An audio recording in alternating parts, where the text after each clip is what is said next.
Meron tayong bagong gagawin ngayon. Tara, sundan niyo ako kung paano natin gagawin to.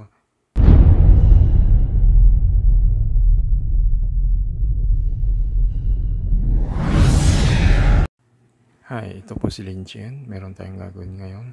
Ito po ay sa ibang charging case ng earbuds. Kinuha ko yung charging pin.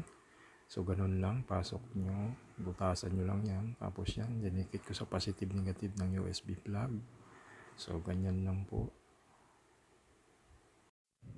So ayan po, ito pong gagawa natin ng charger ngayon ay ano siya, vertical po yung yung kanyang charging pin. So ito naman nga sa kaliwa ko ay horizontal po yung pagkalagay. So ang gagawin natin diyan, lalagyan natin ng dalawang magnet.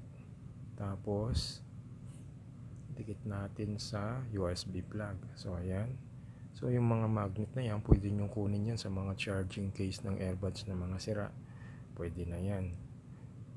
So tandaan natin, may mga magnet po yan, pati sa loob ng earbuds meron po. So yan, ganyan po yung pagdikit natin. Gagamit po tayo ng quick dry glue. Ayan. Lagyan natin ng magkabila. Tapos saka natin idikit doon yung magnet. So nakadikit na rin yan sa earbuds para hindi siya mawala sa posisyon.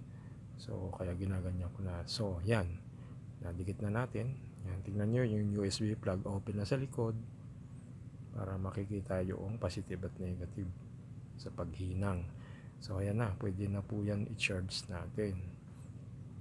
So ngayon tatry natin sa charge controller. Kinuha ko lang yan sa ibang earbuds. Pwede natin gamitin yan. So yan, nagcha-charge na siya. Salamat po.